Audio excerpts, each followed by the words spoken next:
Thank you very much, Mr. Speaker, for this opportunity. Honorable members, I'm moving the bill on the Engineering, Technology and Technicians Bill, second reading. So this bill is a bill that will go to enact an act of parliament to make provisions for the regulations, practice, and standards of the engineering technologists and technicians. It also provides for the establishment of powers, composition, and functions of the engineering technologists and technicians. The prevailing situation in Kenya is such that there is no other law or similar act that regulates this particular category of the engineering profession. I know many of us members, we are aware of the Engineering Act, which created the Engineering Board of Kenya, which actually regulates the engineers. And maybe just for information, it is good to note that the engineering profession is categorized into several cadres. So we have the engineers who are actually the professionals such as the civil engineers, electrical engineers, mechanical engineers, etc. Then we have the engineering technologists, the engineering technicians. We also have a category known as the operators who fall under this comprises the artisans and the craftspersons. So while the engineers, which is a subsector of the engineering profession, is regulated through the Engineers Act by the Engineers Board of Kenya, the engineering technologists and technicians remain unregulated. Yet this profession or these different cadres do work closely together. And the best practice, as I said, all professions are regulated, and this is one of the professions that also is seeking for its regulation. I want to end there because I can see members need more time to debate on this. I also need to hear views of members, and I want to call upon members to support the bill. I want to end there. Very well. And I have the seconder of the bill. Who's your seconder, Honorable Ngetich? Honorable Kobado. Kobado. Yes. Mr. Speaker, thank you for this opportunity. I also want to congratulate my colleague, Honorable Ngetich, for this bold step in moving this bill. Mr. Speaker, between Kenya and Vision 2030 stands this bill. Mr. Speaker, the technology must be embraced because industrialization, Mr. Speaker, must be technology-driven. And, Mr. Speaker, there's certain elements that we have to look at before we talk about allowing this bill really to go through. It is important, Mr. Speaker, to clearly show the difference between engineering and engineering technology. Mr. Speaker, engineering and engineering technology are separate but very closely related professional areas. The difference basically between engineering and technology, one is in the curriculum focus. Engineers are trained to be thinkers. They are trained to conceptualize and design, whereas technologists are trained really to be deliverers of technology or engineering items. They are trained to have technical skills and be able to perform the process of creating the products. The tangible outcome of an engineer is a design, which normally comes in form of a drawing. The tangible outcome of a technologist or a technician is a physical product. It could be a building, it could be a road, it could be a window, it could be any tangible product of any material. And therefore, these two professions, Mr. Speaker, are under the broad professional area called engineering profession. And therefore, they really need to work together. I quite agree with the mover, Mr. Speaker, that the world has become a global village to the extent that best practices elsewhere are readily adopted. There is no need to reinvent the wheel.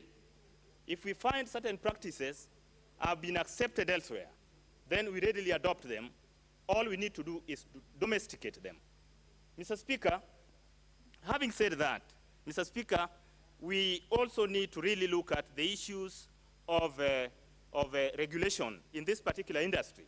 This bill is coming at a very opportune time because it is coming at a time when the industry that it is supposed to regulate is in crisis. Mr. Speaker, let's look at the construction industry and maybe even the manufacturing industry.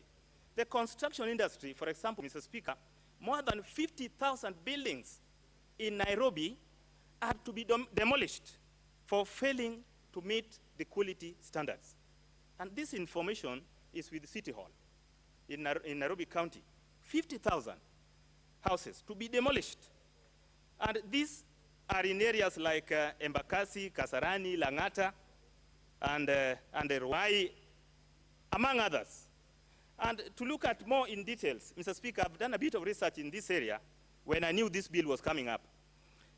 Six-story buildings, a six-story building behind Thika Road collapsed, killing 7 people and injuring several others. A 5-story residential building, partly occupied and still under construction, collapsed in Kaloleni, killing 7 people and injuring several others. Another building collapsed in Uruma, killing 5 people and injuring several others. A building collapsed in Roysambu, killing several others, and many more others. We need, Mr. Speaker, to regulate this particular industry. And City Hall, I think I've already, the governor has already given an order that all the buildings in Nairobi be audited for integrity and quality. Now, much as they are saying this, who is to blame at the end of the day? As I said earlier, Mr. Speaker, it is the responsibility of the engineer and the architect to design, to think, conceptualize, and design, and produce that idea in form of a drawing. From there, the work of an engineer ends there. The person who is supposed to construct and oversee the construction of the building now is the technologist, assisted by the technicians and the artisans at a lower level. So much as we are saying that these people need to really comply, the architects and the structural engineers should be able to approve these buildings. Once they do so, we need another regulator to be able to see whether we are really doing the right thing. Because, Mr. Speaker, what happens is this. The developers would want to really get their work done at the cheapest possible cost. So we don't have technicians and technologists really constructing these buildings. These buildings are done by quacks, masquerading as engineers, technologists, and technicians. And we need to really clean up the industry. The only way that can be done is to allow this particular profession, this particular professional engineers, the technologists and technicians, to be able to regulate their own industry. And this we can borrow from other professions, like Mheshimiwa said earlier. If you look at the medical profession, it's well regulated. And in the medical profession, the outcome of that medical process is you come in as an input, a sick person, and you expect that when you come out as an output, then you are a person who is healthy. You will have recovered your health status. And therefore, you find in the medical profession, which is a service industry, Mr. Speaker, we have the nurses playing a role. They have their own regulatory body. We have the Pharmacy and Poisons Act to control those in pharmacy. We have the Medical Practitioners and Dentist Board Act. We have the Medical Laboratory Technicians and Technologists. All these areas, they work together. They work together to ensure that the product that they provide services on comes out of quality. The same thing happens in the engineering field. The engineer would design and hand over to a technologist. technology will do this work and hand over maybe to a technician to be able now to maintain that product in a particular condition. Mr. Speaker, we really need to move. The government has done quite a lot to ensure that this country attains or realizes Vision 2030. And, Mr. Speaker, one area that is experiencing serious shortage is the engineering profession, because UNESCO, Mr. Speaker, recommends that for a country to develop, there is need to have one engineer serving 2,000 citizens. In this country, we have one engineer serving 6,500 people. In China, one engineer serves 136 people. In Japan, one engineer serves 200 people. In South Africa, there's an engineer serving 2,000 people. We are way below at one engineer per 6,500. So something needs to be done, and be done urgently, Mr. Speaker. One reason we need, Mr. Speaker, to have this particular bill go through is that you find that Kenya is increasingly becoming a dumping ground for substandard and low-quality products. We are not manufacturing anything, Mr. Speaker. If you look at what happens out in the streets today in Kenya, the paper clips, a paper clip is just bending it and producing it. Paper clips are imported. Spoons are imported. Even wheelbarrows. The other day, we have a wheelbarrow costing 109,000 shillings. Some of these things, Mr. Speaker, can be sorted out locally. Finally, the Engineers Board of Kenya really need to focus on what they should be doing. If you look at Engineers Act, Section 7, Article O, it tells them what they should be able to do. They need to establish an engineering school. What they are doing, Mr. Speaker, interfering with course programs at colleges and universities, technical universities, is wrong, because these are usually regulated by Universities Act. And if it is a college, they are regulated by TVETA Act. So what Engineers Board need to do really is to establish an engineering school, because they are supposed to train professionals, not the students in colleges. They are supposed to focus on professionals. You only become a professional after graduating from a university or from a college. With those remarks, Mr. Speaker, I strongly support this bill and request and urge my colleagues to be able to support this bill if we really want to realize Vision 2030. Okay. Thank you, Mr. Speaker.